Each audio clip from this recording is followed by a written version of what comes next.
weighing down on the thin shoulders of 7'2", 17-year-old Kai Sotto are the hopes and dreams of the basketball-crazy Filipino people of having their first ever Filipino-born player in the NBA. While Kai is a member of the 2020 recruiting class, he will only be eligible for the 2021 NBA draft because of the NBA's rule that prospects can only be eligible a year after they leave high school. The option here is generally to take the college route and go to the NCAA, while other players like Brandon Jennings and most recently LaMelo Ball have opted to play professionally in Europe or Australia. However, in case you haven't heard yet, Jalen Green, who is a projected top 3 pick in the 2021 NBA draft, committed to the NBA G League for the 1-year high school to pros gap. A couple more 5-star prospects have already followed suit, but it was actually in the original ESPN piece about Jalen Green wherein Kai Sotto was mentioned as one of the high schoolers considering the G League route. But the question is whether Kai Sotto should do it. Should he skip college completely and take the NBA G League route rather than some more established options? I thought, instead of picking this apart myself, why not talk to one of my friends and someone who has followed Kai Sotto for a long time and has even made his acquaintance with the Sottos. So here's my interview with HumbleBola Editor Karlo Lovenia as we try to answer the question on where Kai Sotto should go next year. But before I get to that, I just want to challenge you guys to think about where you think Kai Sotto should go before listening to this and whether that changes throughout the process. Leave a comment on that down below. Now let's get to it. Hey Karlo, what's up? Thank you for joining me today. No problem, Colin. I'm good. How are you considering this whole lockdown first before we get into this basketball thing? It's been almost a couple of months na here. Exactly. Honestly, it's been tough, I think, for many of us from work from home, from just cabin fever, but finding ways to hold on. How about without basketball? Are we holding on there? Man, I've been doing the craziest stuff. You guys have probably seen my tweets and my Instagram story. Yeah, we'll put your Twitter handle here so that people can Yes, see. sir. But yeah, let's talk about basketball so that we could kind of give ourselves some sanity. Yeah. So I told you that, we both know, I think I actually found out from your tweet that Jalen Green, number 1 2020 recruit, top 3 pick in the 2021 draft, he's committed to going to the NBA G League, the first player to commit to that path. So from your perspective, what are the pros and cons of going and taking that G League route? Yeah. I guess the number one thing is you're going to be part of the NBA ecosystem. So no matter what happens, you're immediately part of something that's connected to the league that you're going to. So that means you're going to have access to the type of training that they do. You're going to have access to the scouts who do the scouting there. So it's a more direct line.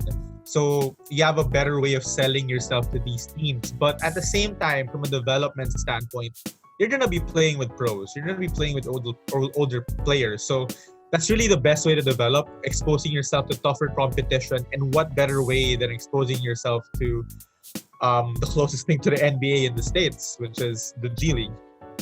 So how about the money side? We all know that there's going to be that money aspect.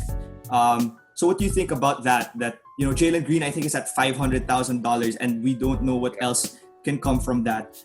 Comparing that money plus maybe other things, seeing that and looking at it from perspective of like the NCAA versus the NCAA, what do you think about that? Well, I mean, the NCAA doesn't, legally allow their players to make money out of their likeness.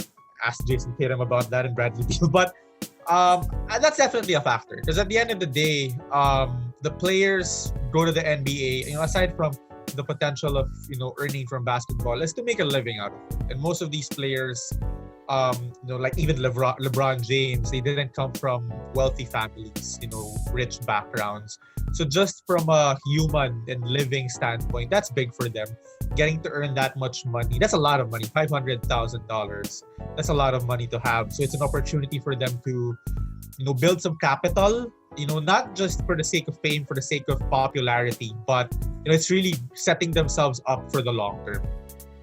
I definitely agree with the points you've brought up so far, looking at it from a money side and looking at it from a development side in the NBA. One more thing that I've heard, and I wanted to get your opinion on that, is, the NCAA, it's kind of, it kind of has that certainty because, the traditional way of going. But at the same time, Jonathan Gavoni actually brought it up in his podcast with Woj that because of the coronavirus and how things are so uncertain right now, it might not be that much of an advantage versus, say, going to the G League, which quote unquote is uncertain at this point. What do you think of that? Do you think that that's a valid way to look at it?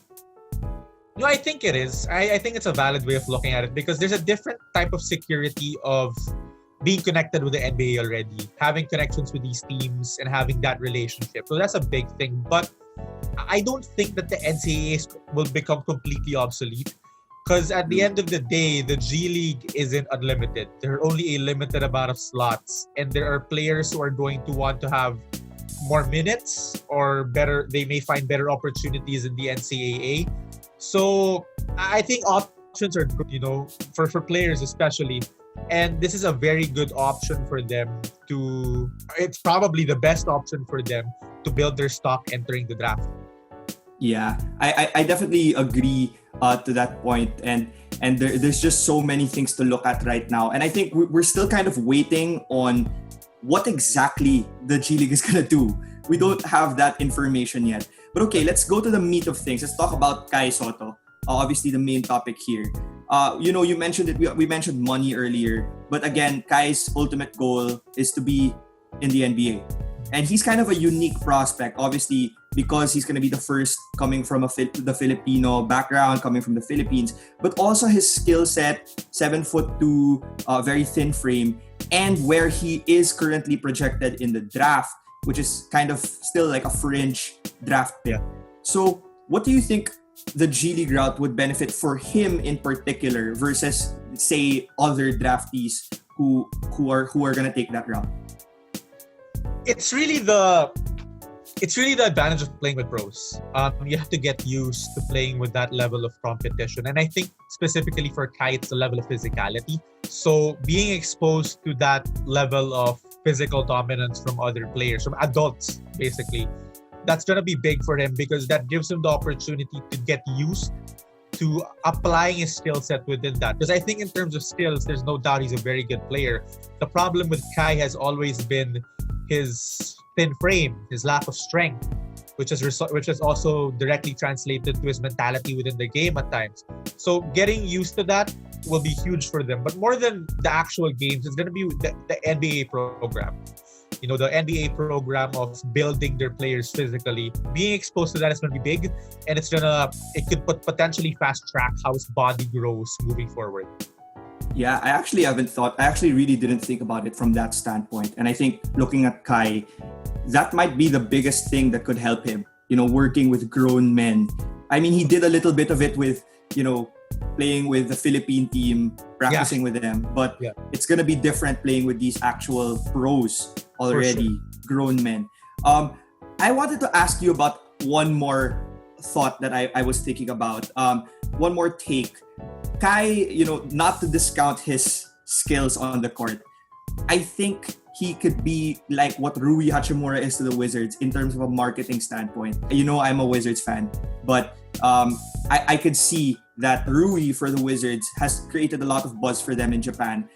Do you think that taking the G League route would help show NBA teams what he could do from a marketing standpoint as compared to maybe a professional team outside of the US or even the NCAA? Oh, that's right. For sure, definitely. Actually, other than Rui, there's also Yuta Watanabe with the Grizzlies. That's one more Japanese player. I even saw him in some magazines when I visited Japan last year. So yeah, that would be huge because for one, like I mentioned earlier, there's going to be that direct connection between the NBA and the G League. So, executives are going to have an idea of how profitable Kai could be for their teams because there's always going to be that Filipino connection. I mean, we have to remember we've had Japeth Aguilar and Bobby Ray Parks connected with the NBA G League before. And we all saw how that ended up for them from a marketing standpoint. And this is an even better opportunity from their side because Kai looks like the Philippines' best shot at an NBA player. So he's probably going to get more minutes. He's going to get highlights that make sense. They aren't just unsensible highlights for 5 points and 4 rebounds. So it's going to make sense. So that would be huge from that standpoint. Yeah, I definitely see that from that standpoint as well. Could you still make a case for him to go to the NCAA or possibly international? What would be that case? I think the case for the NCAA would be an alternative if he thinks that he doesn't have, he won't be able to receive the minutes that he'd want to be able to develop well into a better basketball player. But I think more intriguing actually is, yes, the international option. That's a good alternative because you're going to be playing with grown men. And, you know, the highlights will always be there. He's a Filipino, for crying out loud. And in the first place, he's already received a decent amount of buzz among NBA executives. So those are definitely plausible options for him. You know, you can't count anything out because Kai's in a weird spot when you think about it, because he's ranked 68th in ESPN, if I'm not mistaken. But others say he should be ranked higher. Others say that he's not as good as he makes himself to be. So there's plenty of questions with him. So you really can't count any option out. Yeah, I can definitely agree with that. One thing that I also thought about was some NBA teams still might be skeptical. You know, some of the scouts might be traditional. So you might actually go into the G League might actually cut down the number of teams that might want to get you by a third. You know, just because they want to see first what the G League is going to produce before actually taking that risk and taking a player. So one question for you then is, if you were a part of Kai's camp, I know you're friends with the family to an extent, but if you were actually part of his camp, where do you think he should go? And what is the single biggest reason for that option? I'm going to choose the G League. I think I won't say it's an easy choice, but I think given the circumstances of COVID-19 and everything else, I'm going to go with the G League option because that gives you an immediate direct link to the NBA executives. And people forget, going into the NBA, it's not all about skills, just like how it is in life. Sometimes you need those connections, you know, building those relationships with these certain teams. And I think that's going to matter. And the moment that the NBA teams see Kai's value, not only in terms of skill, he has undeniable skill. Let's not take that away from him. But I think what they're going to see with Kai, these executives, is that he's going to give them lots of traction from a marketing perspective. He's going to sell out jerseys. He's going to make certain obscure teams the most popular teams in the Philippines. We might even see the Atlanta Hawks become the most popular team in the Philippines over the LA Lakers if Kai goes there.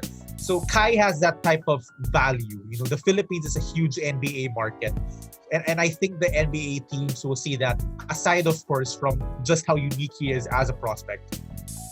Okay, that's a really good argument, and maybe you should be part of Kai's camp then. So I'm gonna put you on the spot here. One last question. I don't want to overhype people. I don't want just like how other videos of him are, and I know you haven't seen him play, but you, from what you've seen so far, how you followed him before, do you think he's gonna get drafted? And if so, where? I think he's gonna get drafted. In my eyes, it's not a matter of if he's going to get drafted. I think it's a matter of where and when. You know, I think it's reached that point. He's that good. He's that good as a basketball player. Comparing him to Japeth Aguilar at this point would be, I don't want nothing against Japeth. Nothing against Japeth, for sure. That's a testament to how good Kai is. He's really, really good. In terms of where he'll get drafted, that's a difficult question. Because the thing with Kai right now, if you're gonna look at it from a pure skill-based standpoint, he could be a lottery pick. He's a 7'2" behemoth who can pass the ball and be dexterous. He can shoot from outside. Just looking at that, he could play significant minutes in the NBA. But it's really going to depend on how he develops his body. You know, it's not, he doesn't even have to become some sort of buff basketball player, you know, like how LeBron James is. Nothing like that. Nothing unreasonable. But, you know, Kristaps Porzingis and Nikola Jokic, I think those are two players that he should be looking at.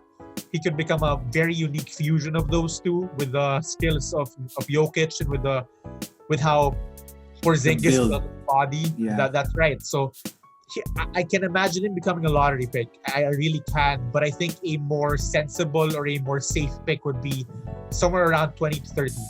I think that NBA teams would bite because basketball, even though it's a guards dominant league right now, big men still matter, and he has all of the skills to contribute, I think, for a playoff team even. Yeah, and I think at any type of late first round pick, even early second round pick, and Filipinos will go quite crazy for that. So yeah, thank you, Karlo, for being on here. I hope that what you said comes true, and like what you were also saying, I think that development year is going to really show whether he's going to be where he's going to be, and going to the G League is going to be a huge decision for him if he does decide to go that route. So again, thank you for joining us. For all the viewers, do leave a comment on what you think is going to happen, what you think he should do, and let me know as well if videos like this are what you'd want to see. Maybe we could get an NBA player here. I'm just kidding, but something to that extent. Maybe Kai. Thank you. Maybe Kai. So thanks, Karlo, and please do like and subscribe, and I'll see you guys in the next video.